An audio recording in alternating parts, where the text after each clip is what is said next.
성도 여러분, 안녕하십니까? 또 이렇게 우리가 인터넷으로 예배를 또 드리게 됐습니다. 이런 날이 빨리 좀 끝나야 될 텐데요. 우리 가정에서 예배를 드리지만 좀 더 은혜로운 예배가 되기 위해서 제가 고민하다가 또 부탁을 하나 드립니다. 혹시 지금 성경 찬송이 없으신 분은 꼭 성경 찬송을 가져오셔서 예배를 드리시면 좋겠습니다. 우리가 법적인 문제도 있긴 하지만 우리가 예배 드리면서 좀 더 하나님 묵상하면서 집에서라도 예배를 드리기를 원해서 오늘부터는 화면에는 가능하면 제가 찬송가 가사나 성경 본문을 안 띄우려고 합니다. 여러분들 집에서 예배를 좀 집중해서 드리도록 하기 위해서 여러분 성경 찬송을 꼭 좀 지참해 주시기를 부탁을 드립니다. 우리 시간 추억에 맞춰 묵상기도 드림으로 하나님께 예배자로 나가겠습니다.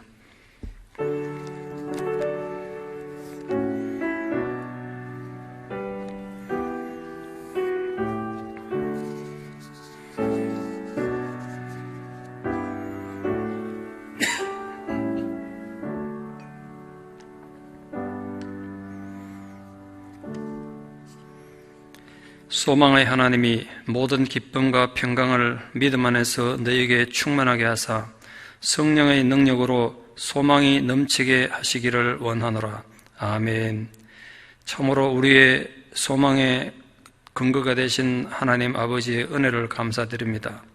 오늘도 우리가 비록 힘들고 어려운 시절을 만나 이렇게 인터넷으로 예배를 드리지만 오늘 하나님께서 모든 기쁨과 평강을 우리에게 충만하게 하시기 위하여 우리를 예배 자리를 인도하신 은혜를 감사드립니다. 오늘 하나님께서 주시는 말씀처럼 우리가 하나님이 주시는 성령의 능력으로 말미암아 이 예배를 통하여 우리 모든 성도님들이 심령의 소망이 넘치는 복된 예배가 되게 하여 주시옵소서. 특별히 지금 병상에서 어려움을 겪고 있거나 또 여러 가지 형편으로 예배드리지 못하는 어려움 가운데 있는 주의 자녀들을 더욱 긍휼히 여겨주시기 원하고 이 시간 세계 도처에서 고난당하는 모든 자들과 아버지 하나님 이루가 함께하여 주시옵소서. 우리 예배를 하나님께서 귀하게 연락해 주시기 원하며 예수님 이름 받들어 기도드리옵나이다. 아멘. 우리 618장 찬양 드리겠습니다.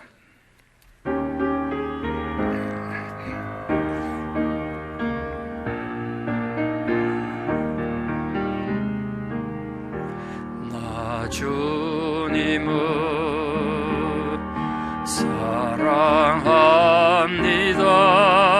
사랑합니다. 참 사랑의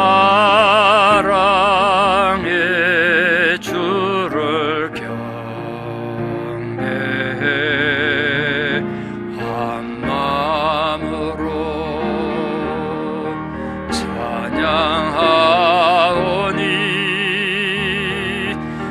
우리들의 기도 들으소서. 아멘. 우리 교동문 44번 시편 100편 말씀을 교독하시겠습니다. 다 함께 교동문 찾으시겠습니다. 교동문 44번입니다.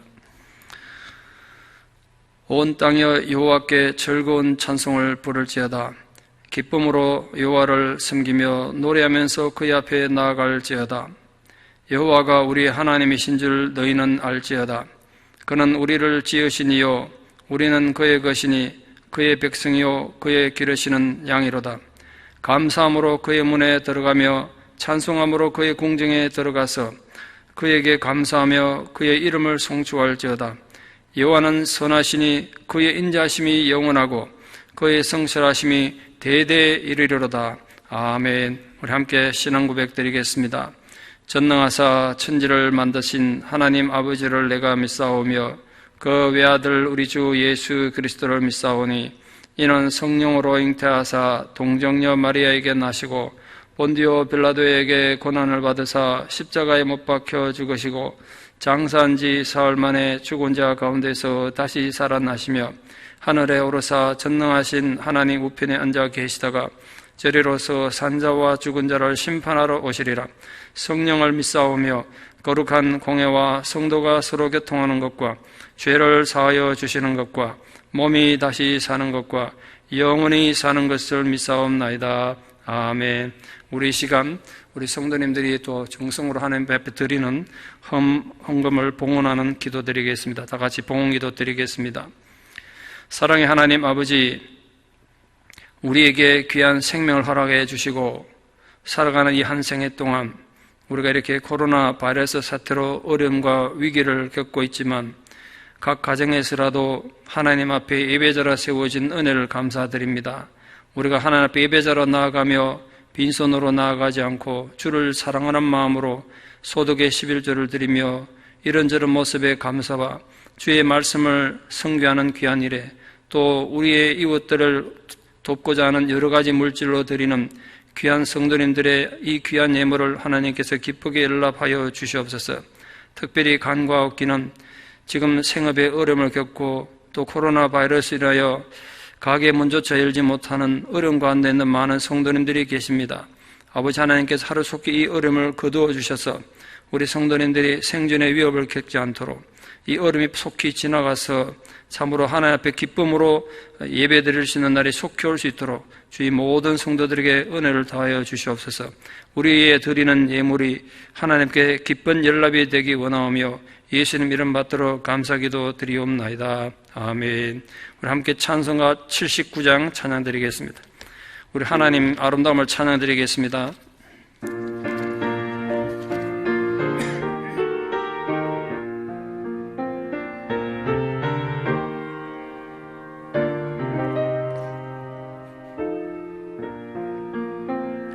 주 하나님 지으신 모든 세계 내 마음속에 그리워볼 때 하늘의 별 울려 퍼지는 뇌서 주님의 권능 우주에 찾네.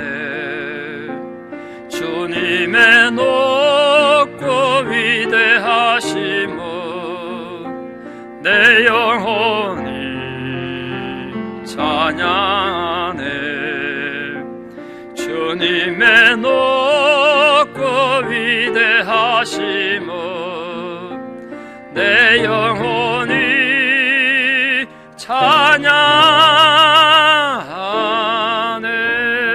찬양하네. 숲속이나 험한 산 골짜기에서 지저귀는 저 새소리들과 고요하게 흐르는 시냇물을 주님의 솜씨 노래하도다. 주님의 높고 위대하심은 내 영혼이 찬양하네. 주님의 높고 위대하심은 내 영혼이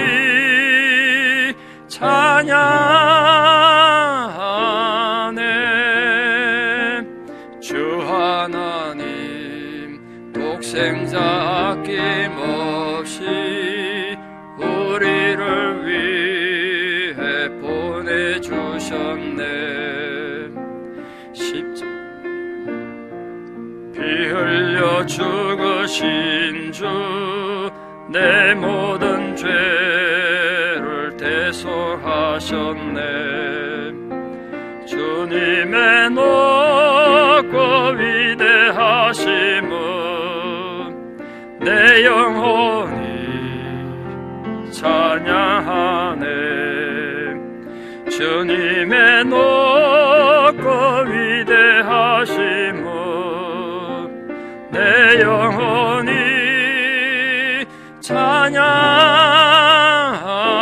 찬양하네.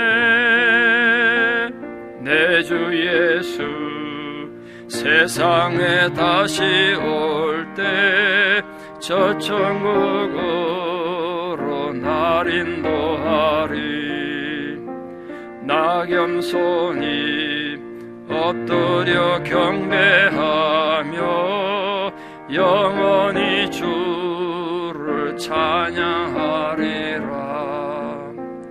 주님의 높고 위대하심을 내 영혼이 찬양하네. 주님의 높고 위대하심을 내 영혼이 찬양하네. 아멘. 우리 예배를 위해서 김영철 장로님께서 기도해 주시겠습니다.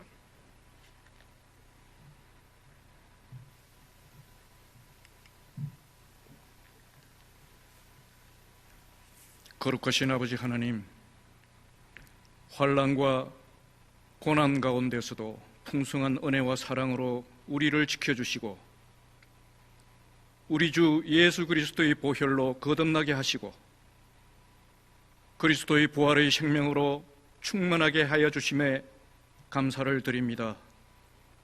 이 시간 성령 하나님의 부르심을 통하여 찬양과 간구와 기도로 주님 전에 예배드리오니 우리를 기억하여 주시고 만세전부터 예정하신 신령한 축복으로 응답하여 주시옵소서.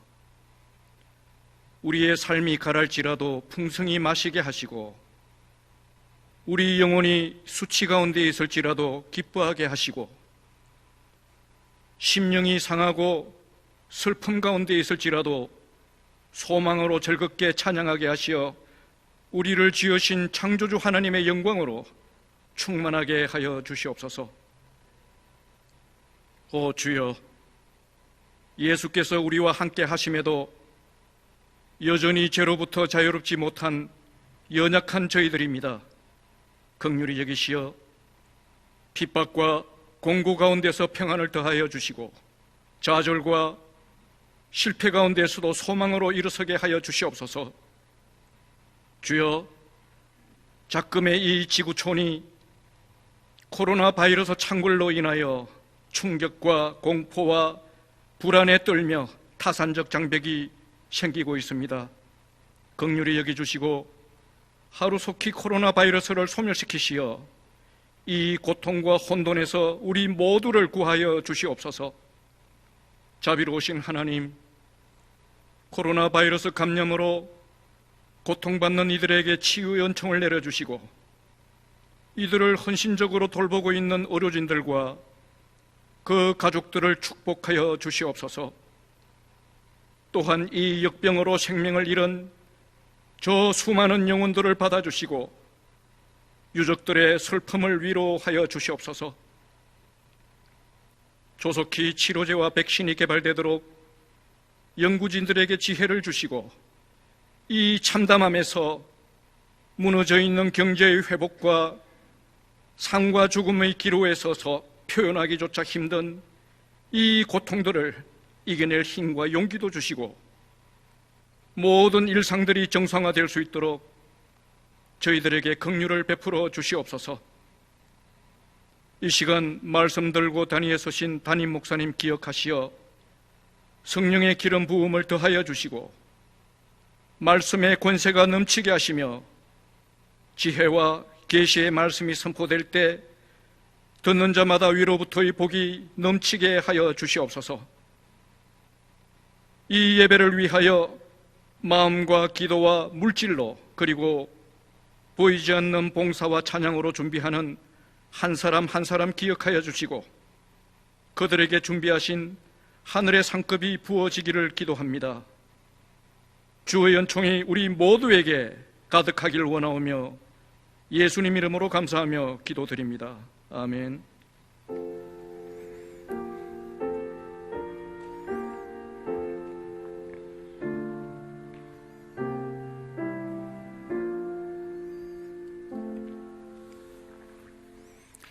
2020년 4월 19일 하나님께서 제게 주시는 말씀은 이사야 40장 1절에서 2절입니다. 이사야 40장 1절에서 2절 함께 찾으시겠습니다. 이사야 40장 1절에서 2절 오늘 하나님께서 주시는 말씀 내 백성을 위로하라는 제목으로 하나님이 이 말씀을 주셨습니다. 봉독에 올리겠습니다. 너희 하나님이 이르시되 너희는 위로하라. 내 백성을 위로하라. 너희는 예루살렘의 마음에 닿도록 말하며 그것에게 외치라. 그 노역의 때가 끝났고 그 죄악이 사함을 받았느니라. 그의 모든 죄로 말미암아 여호와의 손에서 벌을 배나 받았느니라 할지니라 하시니라. 아멘. 시카고의 어느 교회에서 3살짜리 어린아이의 장례식이 있었습니다. 보호해 줄 사람이 없어서 굶어 죽은 여자아이였습니다. 그런데 불쌍한 여자아이 장례식에 남노한 옷을 입은 충혈된 눈을 가진 한 사람이 찾아와서 사람들이 기도하는 동안 몰래 이 여자의 신발을 벗겨갔습니다. 그걸 가져다가 돈으로 바꿔서 술을 사 마셨습니다. 그 사람은 바로 이 죽은 아이의 아버지였습니다. 인간적으로 상식이 있다면 한번 생각해 보십시오. 자기 딸을 굶겨 죽인 알코올 중독자 아버지, 그에겐 도대체 인간의 근본적인 양심이라는 것이 애초에 없는 걸까요? 겨우 3살밖에 안 된 딸이 병이 들어 죽은 것도 아니고 아버지 어머니가 돌봐주지 않아서 굶어 죽은 장례식에 와서 자기 자식의 시신 앞에서 눈물 한 방울 흘리지 않고 그 딸의 죽음을 너무 안타까워했던 교회에서 신겨준 그 마지막 신발까지 훔쳐가서 술로 막 바꿔 마셔버린 그런 인간을 인간이라고 할 수 있습니까? 하나님이 살아계시면 그런 인간을 어떻게 처리해야 하나님의 정의가 세워지는 거겠습니까? 그런 사람도 인간답게 살아갈 가능성이 있는 거겠습니까? 그 사건이 있은 20년 후 시카고 제1장로교회에서 수천 명의 성도들 앞에서 한 사람이 외치고 있었습니다. 죽은 딸의 장례식에서 신발을 훔쳐서 술로 바꿔먹은 그 파렴치한 범인은 바로 저였습니다. 쓰레기 같은 나를 다시 살려주시고 하나님 일꾼으로 삼아주신 분은 위대하신 하나님이십니다. 그가 바로 시카고의 대부흥사로 이름 날린 메일트라드 목사님이십니다. 그런 기적처럼 하나님 은혜로 알코올 중독에서 벗어났고 이후에 목사가 된 후에 자기와 같은 알코올 중독의 아픔을 가진 수천 명의 사람들을 하나님께 인도하는 위대한 사역자가 됐습니다. 여러분, 인간의 눈으로 볼 때 정말 쓰레기 같고 불량품 같은 인간 말종 같은 그런 인생이었는지 모르지만 하나님은 그의 인생을 새롭게 출발하게 하시고 그로 통해 하나님의 위대하심과 하나님의 영광을 세상에 증가하게 하시는 놀라운 위로의 하나님이십니다. 오늘은 하나님 아버지의 그 위로에 대한 얘기를 우리 성도님들과 좀 나누고 들려드리려고 합니다. 이스라엘 민족은 하나님 앞에 끊임없이 반역하고 불순종하며 우상 숭배를 일삼다가 나라가 둘로 쪼개지는 벌을 받고 영원히 하나가 되지 못했습니다. 북왕국 이스라엘은 BC 721년 아수르에서 멸망당하고 포로로 끌려갔습니다. 그 뒤로 끝내 고향에 돌아오지 못하고 역사 속에 사라졌습니다. 남왕국 유다는 BC 586년에 바벨론에 의해서 멸망당하여 역시 포로로 끌려갔습니다. 그리고 70년 동안 지독한 포도 생활을 한 뒤에 하나님 은혜로 자유를 얻어서 고향 유다로 다시 귀환하게 됐습니다.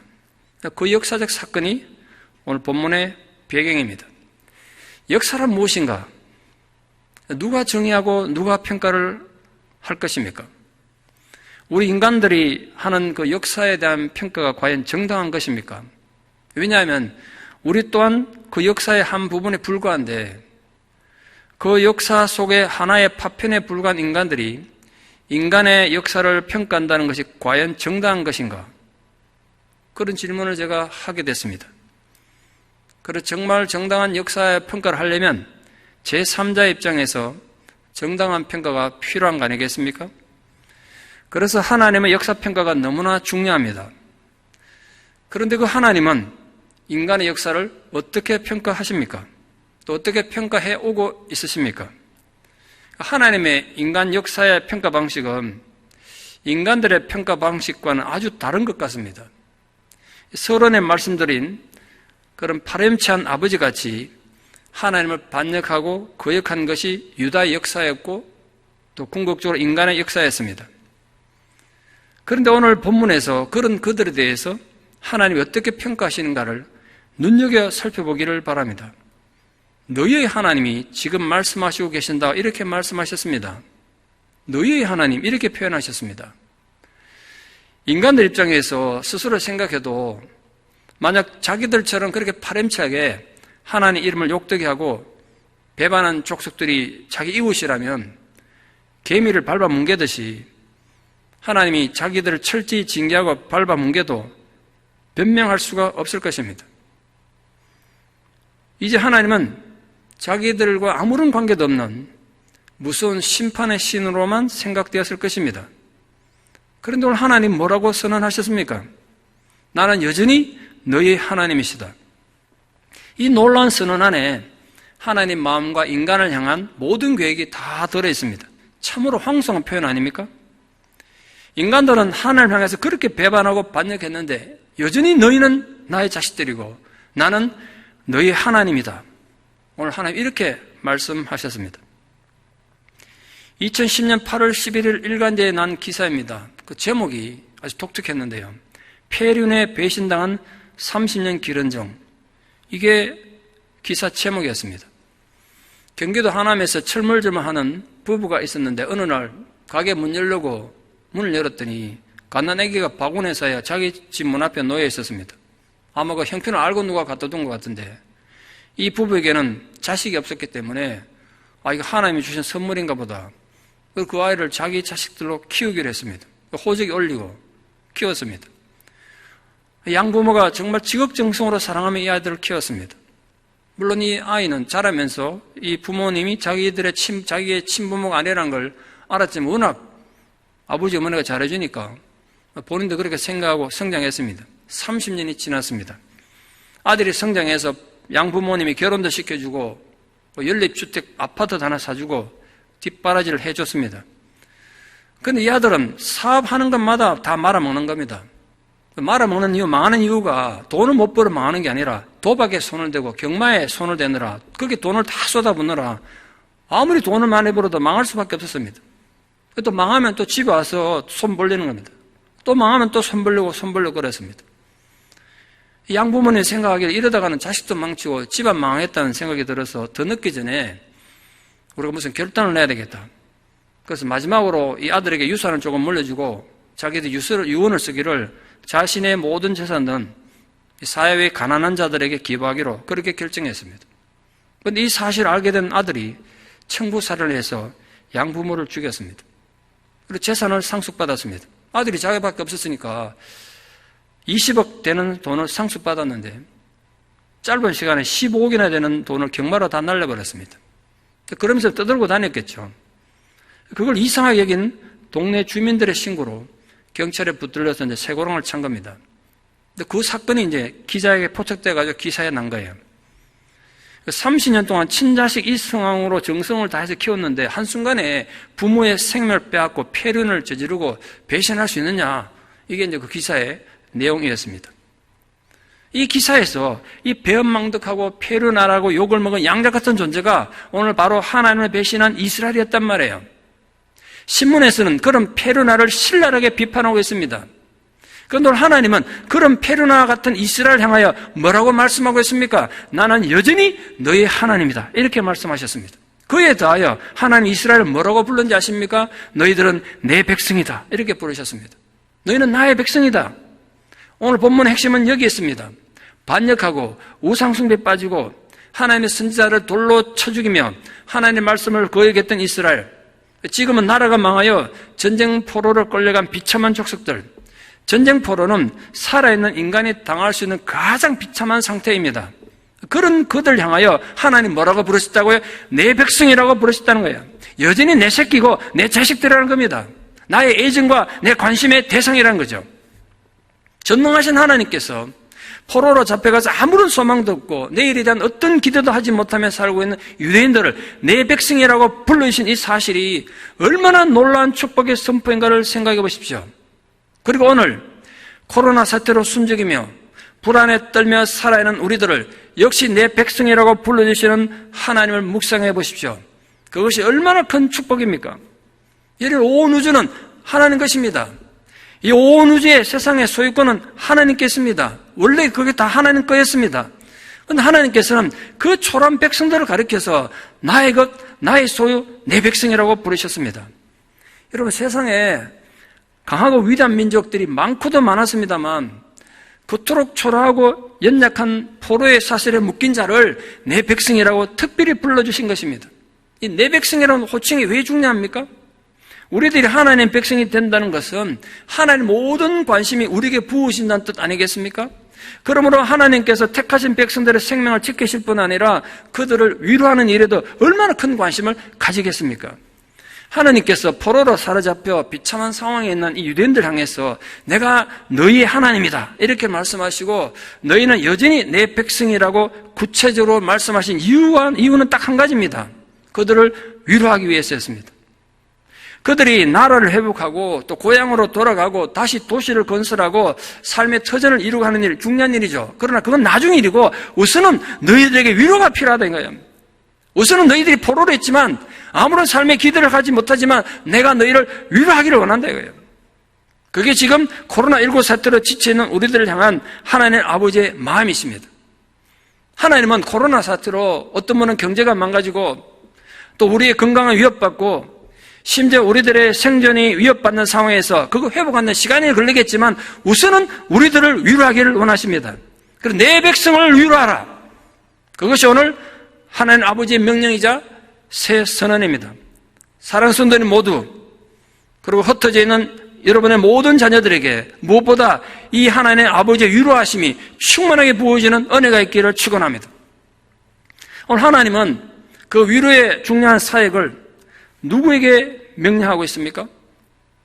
결론적으로 진실을 말씀드리자면 이제 모든 것이 불안한 우리 인생살이 속에서 우리들에게 진정한 위로를 주실 수 있는 분은 보혜사 성령님 뿐이죠.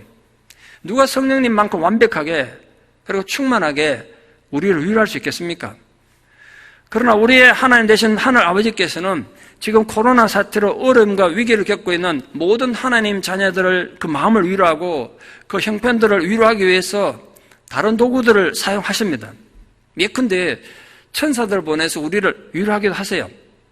시편 34편 7절 말씀에 여호와의 천사가 주를 경외하는 자들을 둘러진치고 그들을 건지시는도다. 그렇게 우리를 위로하시는 천사에 대해서 성경에는 정말 많이 말씀하고 있습니다.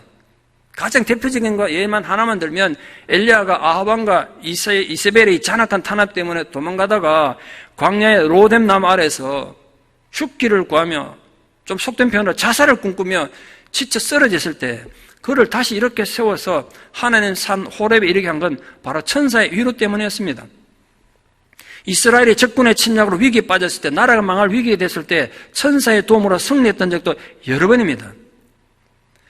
그러나 지금 우리 현실에서 천사들이 그 옛날처럼 막 활약을 하면 우린 좋긴 하겠습니다만 세상에 엄청난 혼란을 겪을 것입니다. 그래서 하나님은 하나님 백성들을 위로하기 위해 또 다른 대안을 생각하셨습니다. 바로 선지자들에게 그 위로의 사명을 명령하셨습니다. 오늘 본문도 바로 그 선지자들에게 하신 위로의 명령입니다. 내 백성이 가서 위로를 네 전해라 이렇게 말한 거예요.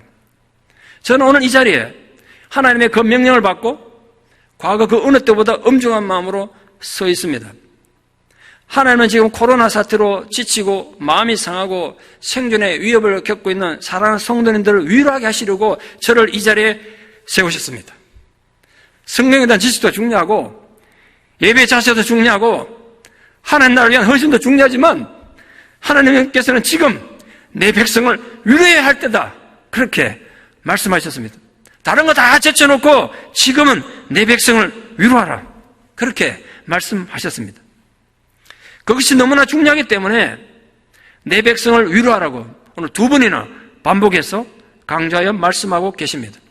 여러분에게 어떻게 그 하나님 위로를 제대로 전달할 수 있을까?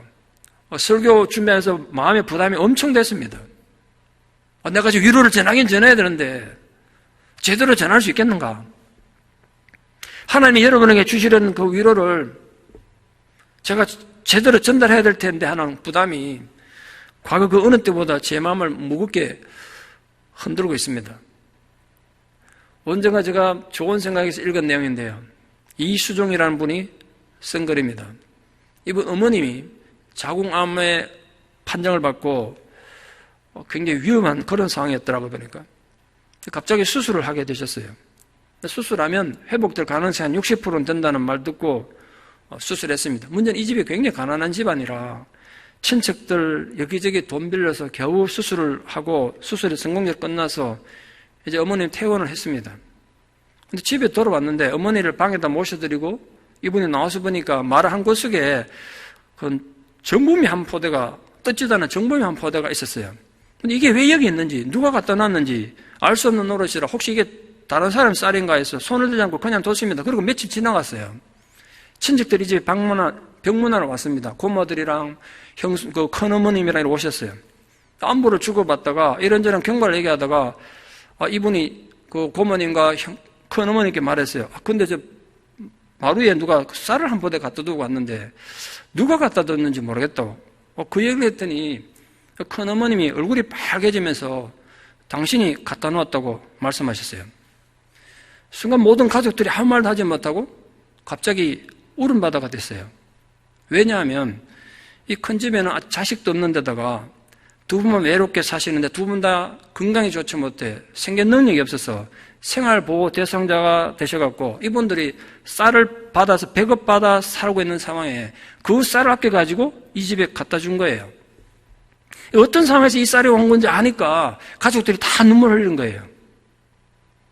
그때 그 큰 어머니가 그 자기 어머니 손잡고 이렇게 말하더라는 거예요. 여보게, 내가 가진 것이 너무 없다 보니 자네에게 줄 게 이거밖에 없네. 정말 미안하네.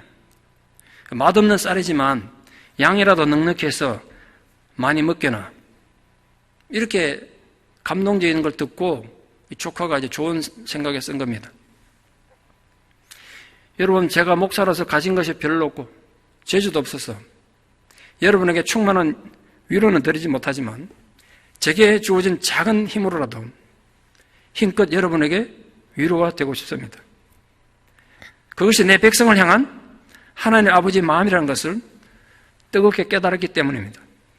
그 위로를 전하기 위해 이 위기의 세월에 제가 이 자리에서 여러분에게 이렇게 말씀을 전하게 된 것을 무한한 영광으로 생각합니다. 저는 요즘 서재에서 묵상할 때나 또 산책을 할 때나 자주 이런 생각합니다. 2차 세계대전은 정확히 16년 1일 동안 계속됐습니다. 그 긴 세월 동안 독일군의 폭격으로 영국 국민들이 말로 닿을 수 없는 고통 가운데 살아야 했습니다. 언제나 죽음이 가까이 있었습니다. 전선으로 떠나는 어린 자식들이 살아 돌아올지 아무도 알 수 없는 그런 상황이었습니다. 근데 제가 어느 때 책에서 읽었는데 이렇게 적혔더라고요. 그 전쟁의 시기에 영국 국민들은 어느 때보다 낭만적이었고 마음의 여유를 갖고 살았다. 이렇게 적혀있더라고요.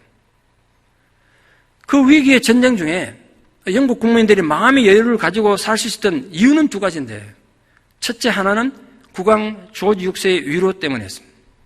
조지 6세의 위로 때문에. 조지 6세는 전쟁 중에 독일군의 폭격이 런던에 계속되는 상황에서 밑에 신하들이 왕이 죽으면 안 되니까 별장으로 피난 가라고 그래도 끝내 피난 가지 않고 버킹궁국에 남아서 백성들에게 수시로 위로의 메시지를 전함으로써 백성들에게 말로 닿을 수 없는 위로를 줬다는 겁니다. 그에 대하여 영국 국민들에게 위로자가 된 것은 목사님들이었습니다. 그 목사님들이 목숨을 건 헌신적인 위로 때문이었다는 거죠. 죽음의 위협을 무릅쓰고 각 교회 목사님들은 수시로 생명의 말씀으로 자기 교구들의 성도들을 위로해서 성도들이 독일군의 전투기를 쳐다보지 않고 하나님을 쳐다보게 했습니다. 수많은 목사님들이 전쟁터에 군목으로 참전해서 사지로 나가는 군인들을 위해 기도함으로써 그들을 위로했습니다. 요즘 저의 심정이 2차 세계대전 당시에 그 목사님들 같다고 많은 생각합니다. 여러분들이 뭐 전쟁터 나가는 건 아니지만 여러분 지금 살아있는 삶의 현장이 전쟁터지 않습니까?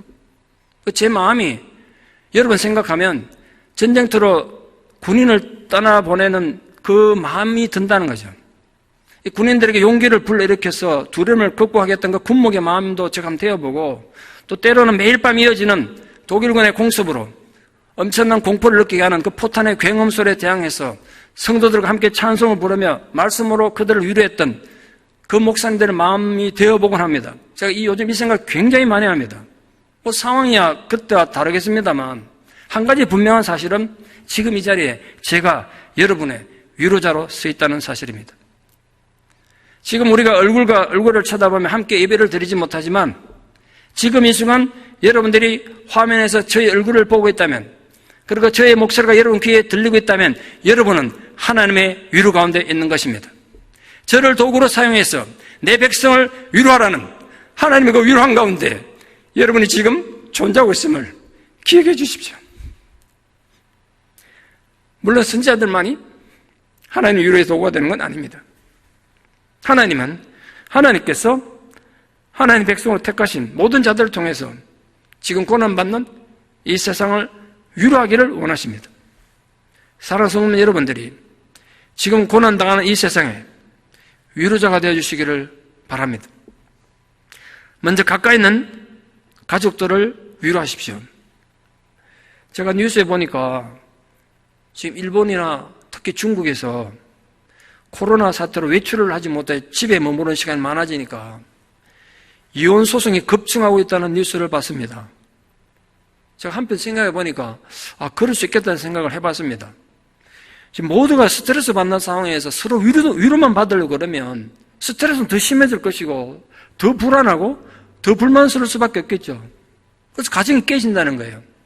사랑하는 여러분들은 먼저 위로자가 되십시오. 내가 당신 곁에 있어서 당신의 위로자가 됨을 감사하십시오. 여러분 자녀들에게 위로자가 되십시오. 혹시 마주치는 이웃이 있으면 그들에게 위로자가 되십시오. 전화라도 해서 위로의 말을 전할 수 있기를 바랍니다.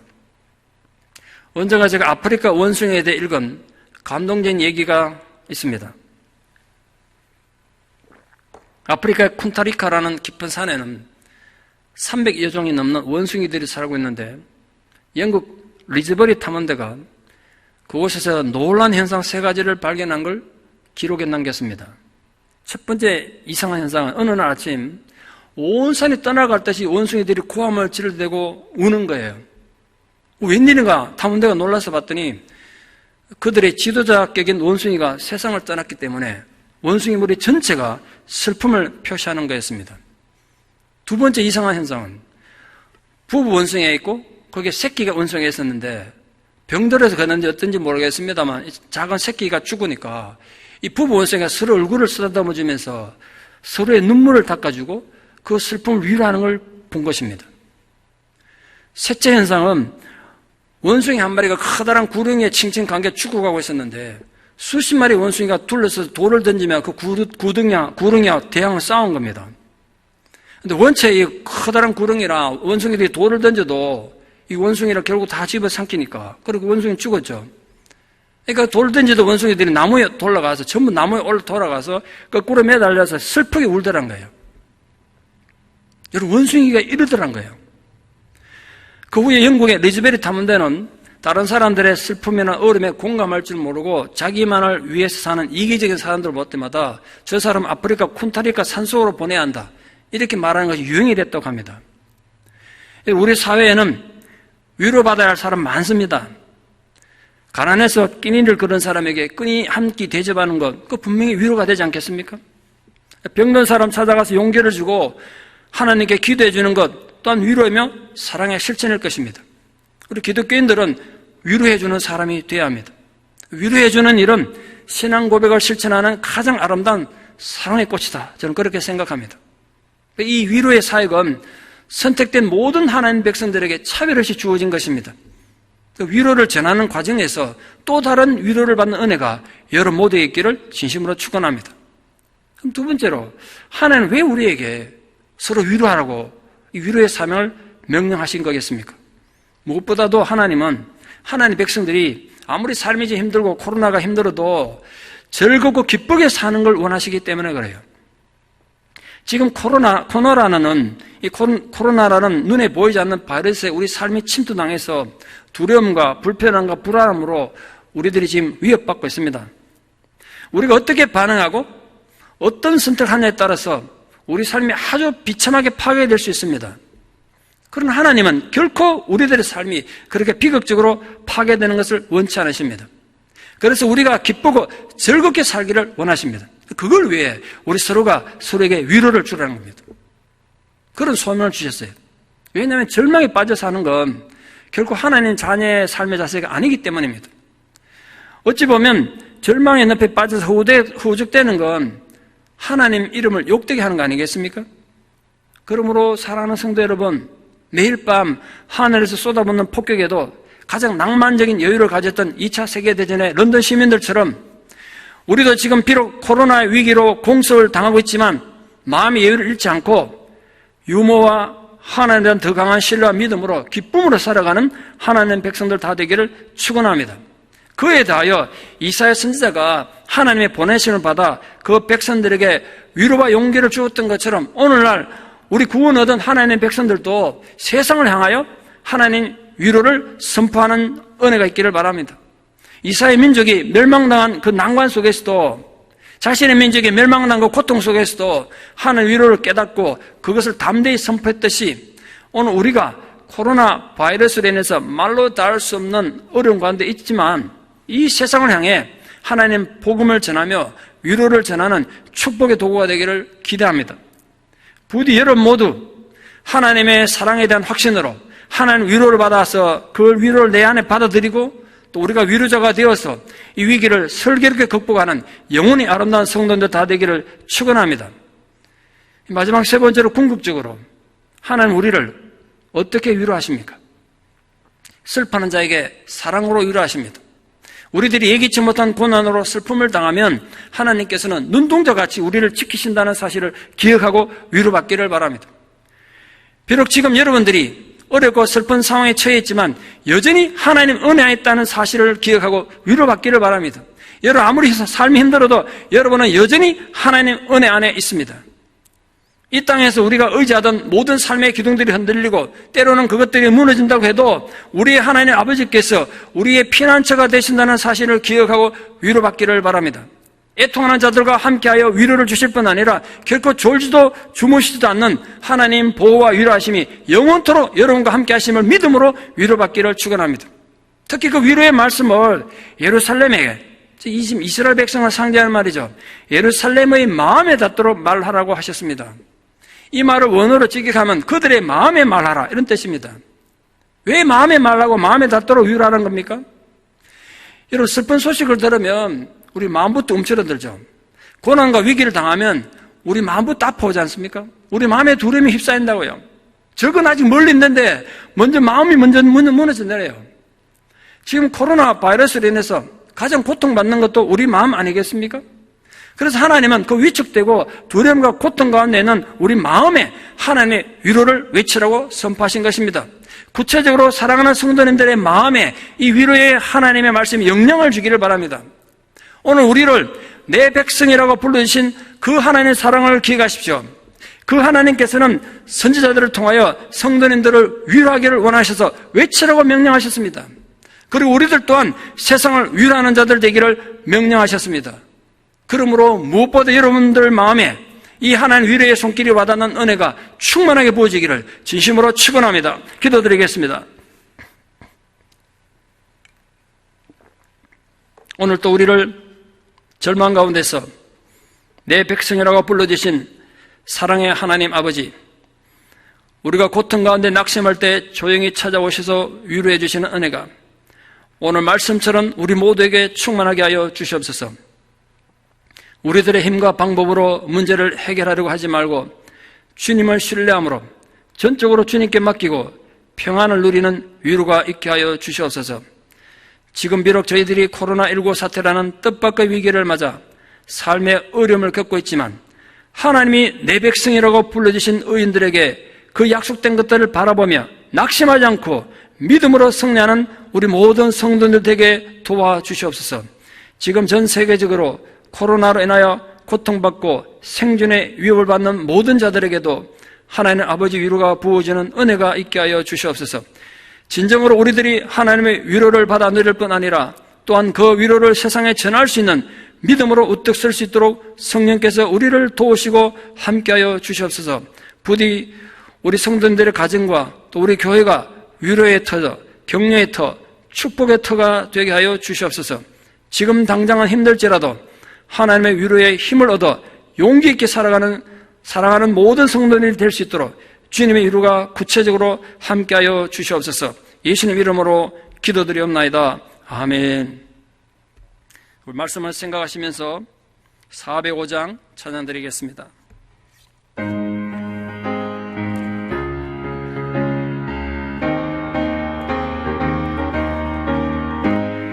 주의 친절한 발에 안기세 우리 마음이 평안하리니 항상 기쁘고 복이 되겠네 영원하신 발에 안기세 주의 발에 크신 발에 안기세 주의 발에 영원하신 발에 안기세 날이 갈수록 주의 사랑이 두루 광명하게 비치고 천성 가는 길 편히 가리니 영원하신 발에 안기세 주의 발에 크신 발에 안기세 주의 발에 영원하신 발에 안기세 주의 보좌로 나갈 때에 기뻐 찬미 소리 외치고 겁과 두려움 없어지리니 영원하신 발에 안기세 주의 발에 크신 발에 안기세 주의 발에 영원하신 발에 안기세. 아멘. 교회 소식을 말씀드리겠습니다. 무엇보다 지금 여러분 건강이 제일 중요한 광고입니다. 코로나 바이러스로 어려운 경우 여러분들이 하나 위로가 함기를 바라고 모쪼록 건강에 유의하십시오. 지금 새벽 기도가 화요일부터 토요일로 계속 진행되는데요. 많은 분들이 또 격려를 받는다 그래서 보람을 느낍니다. 집에 오셔 저녁에라도 유튜브 들어가 들으시면 되니까 힘드신데 말씀으로 좀 위로 받으시면 좋겠습니다. 매일 새벽 기도를 좀 많이 활용해 주시기 바랍니다. 특히 지금 코로나 바이러스 감염으로 투병 중인 모든 분들을 위해서 우리 교인이 아니라도 생각나신 대로 기도해 주시기 바랍니다. 저 LA 사시는 후배 목사님 가정에 그 애가 영국에 단련을 갔다가 자기도 모르고 걸려가서 온 가족이 다 걸렸더라고요. 다행히 지금 치료가 다 됐다 그러던데요. 우리 아동부에서 준비한 동영상을 부모님들께서 가정에서 아이들이 시청할 수 있도록 지금 아이들이 교회를 못 와서 영성교육에 좀 걱정이 됩니다만 좀 도와주시기를 부탁합니다. 부모님 함께 좀 봐주시면 좋겠습니다. 한국학교에서 다음 주에 오전 9시 30분부터 그림 그리기 대회를 온라인과 줌으로 합니다. 직접 화면을 볼 수 있고 하니까 저학년 주제는 나의 꿈이고 고학년 주제는 환경보호 지구 살리기입니다. 준비물은 두꺼운 종이 A4 크기 이상이고요. 크레용, 색연필, 물감 중 선택하시면 되고 오늘 오후 2시부터는 저학년 미술 특별활동이 역시 줌으로 진행됩니다. 줌 아이디와 패스워드는 광고에 나가 있습니다. 우리 구역자님들 저희가 이 김세희 전사님이 교회 소식 보내드리면 꼭 성도님께로 좀 보내주시면 좋겠습니다. 그리고 제가 화요일 새벽 기도 때인가 광고를 드렸습니다. 우리 지역교회 모든 교회들이 광고를 하기로 했기 때문에 다시 광고 한 말씀 드리는데 우리 지역에 우리 한인업체인 KP 마켓에서 그 직원들이 40명이 감염됐다는 유언비어가 돌아서 지금 마켓이 엄청나게 타격을 받고 있다고 그러더라고요. 그건 들으니 참 마음이 아프던데 우리 교회는 아니지만 우리 같은 한인이고에서 우리 각 교회에서 성도님들 통해 좀 광고하기로 그렇게 했습니다. 그건 다 유언비어니까 여러분 주변에 좀 그거 아니라고 좀 알려주시면 좋겠습니다. 여러분 모쪼록 한 주간 또 건강하시고 혹시 무슨 어떤 종류의 어려움이 있으시면 저에게 좀 연락해 주십시오. 그래서 혹시 지금 화장실 휴지를 못 구해서 얼음 겪는 분 계시면 저한테 좀 연락해 주십시오. 내일 제가 그 휴지를 좀 주겠다 그래서 좀 멀리 좀 다녀와야 한 3시간, 편도 3시간쯤 되는데 휴지 귀하니까 준다 그래서 제가 얼마나 줄지 모르겠습니다. 많지는 않을 것 같은데 오면 너무 신청한 분이 많으시면 제가 좀 나눠서 드리겠습니다. 저한테 연락을 주십시오. 제가 마지막 축도하고 예배를 마칠 텐데 여러분 한 주간 또 건강하시고 새벽에 뵙겠습니다. 화요일 새벽에 뵙겠습니다. 기도하겠습니다. 이제는 우리 주 예수 그리스도의 은혜와 하나님 아버지의 만극하신 사랑과 성령님의 위로 교통 역사하심이 하나님이 우리를 내 백성이라 부르시고 내가 너희 하나님이라 말씀하시며 위로하시는 그 위로의 힘을 얻어 우리가 비록 코로나 사태로 인하여 위기를 겪지만 그 가운데 소망을 갖고 살기를 결단하는 위대한 성도님들의 신앙의 고백 위에 특별히 흩어져 살아가는 우리 자녀들 위해 또 지금 투병 중인 성도님들과 또 생업에 어려움을 겪고 있는 모든 성도님들의 삶의 현장 위에 이제부터 영원토록 함께 하시옵기를 간절히 축원하옵나이다. 아멘.